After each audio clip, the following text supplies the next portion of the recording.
On this week's program, people who think Peter Jackson wrote The Lord of the Rings smoke something funny. A bird craps on your window, but at least he didn't charge you. A Bro SR B-lister attributed 1-to-1 time for something that has nothing to do with timekeeping. And the fog of war settles in on Griff Morgan and David Wesley's remaining credibility at Dave Con. Welcome, visitors, well-wishers, and distant relations. I don't have comments from half as many of you as I should like, and I don't have half the likes from as many of you as I deserve on this video. So go ahead and like, share, and subscribe. After that, check out my Patreon, where you can have a hand in what I cover on the channel and help me give away a car to one of you guys. You're going to need that car too, because you need something in which you can buckle up, because this week gets a little spicy. It's time for intelligence as a dump stat. Coming in hot this week is an idiotic argument that stretches all the way back to December 19th in the year of our Lord, 2001, when Gandalf, Bilbo, Frodo, Merry, and Pippin first blew rings of pipe smoke across the big screen. An idiotic argument then has returned to us now, courtesy of the same mental hobbits who brought us Tolkien had trans characters, Frodo and Sam are gay, and the Hobbit movies are good, and Rings of Power isn't a complete abomination. Longbottom Leaf, the famed pipe weed of the Shire, is pot. There's no need to spend a whole lot of time on this, because this bullshit shall not pass.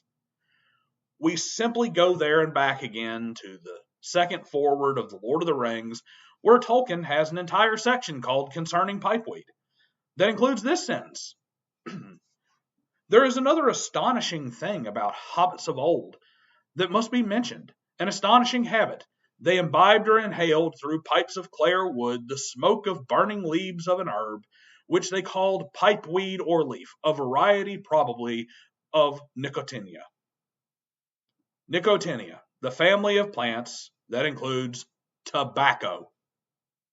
It also includes all that could be discovered about it in antiquity was put together by Meriadoc Brandybuck, later the Master of Buckland, and since he and the tobacco of the South Farthing play a part in the history that follows.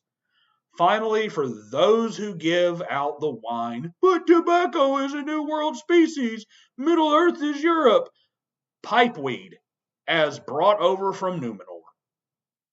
The men of the sea from the west and the Numenorians also explored the walls of the sun, far beyond Middle Earth, which are, in fact, the Americas. So no, pipeweed is not it's tobacco. It's not weed, you smoked out hippies.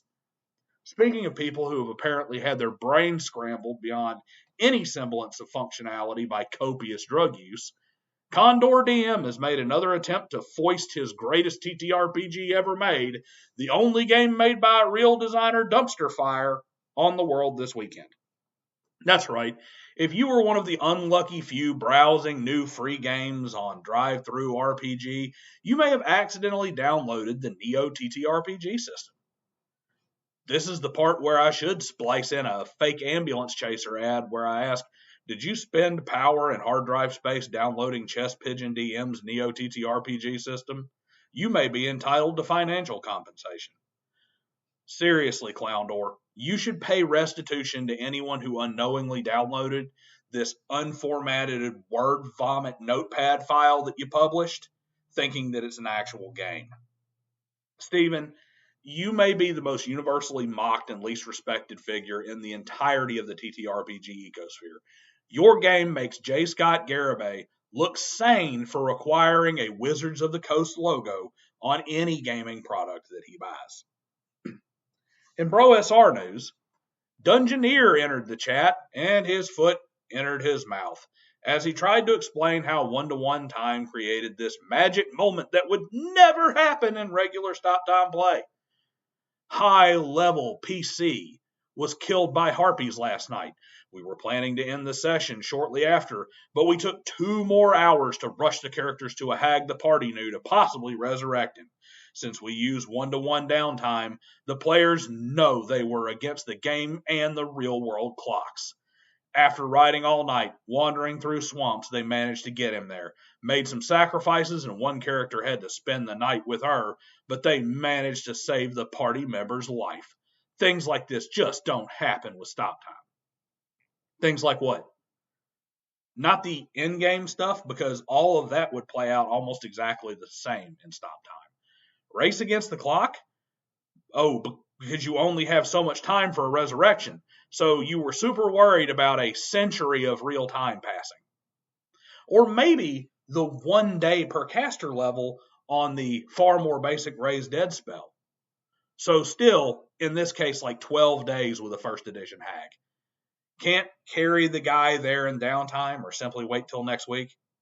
The only thing accomplished here is some player's wife got pissed off because dinner got cold while she waited the extra 2 hours for him to get done playing, and another player missed a flight to his cousin's wedding because the 2 hours had him rushing to the airport. This isn't some great example of one-to-one time being special. All that would have happened in stop time is a cliffhanger that built anticipation for the next session. So, swing and a miss. And now that you've had your meat and potatoes, it's time for the gravy and the biscuit. Sauce for the goose, if you will. Harmony Ginger went to DaveCon, where she was invited to play in a Bronstein live with David Wesley and Griff Morgan, among others.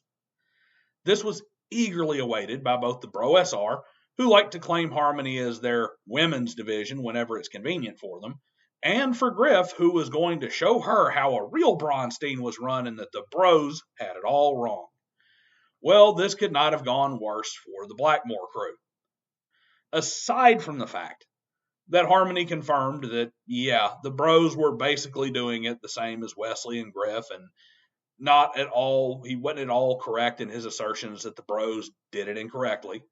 The person running the game, I assume David Wesley, had the brilliant idea to confirm every bad basement-dwelling dungeon master stereotype that was given the fairer sex pause when it comes to considering this hobby. While trying to make an impression on a lady they once threatened with IP litigation over an indefensible style of play, these idiots maneuver her into playing a specific female character.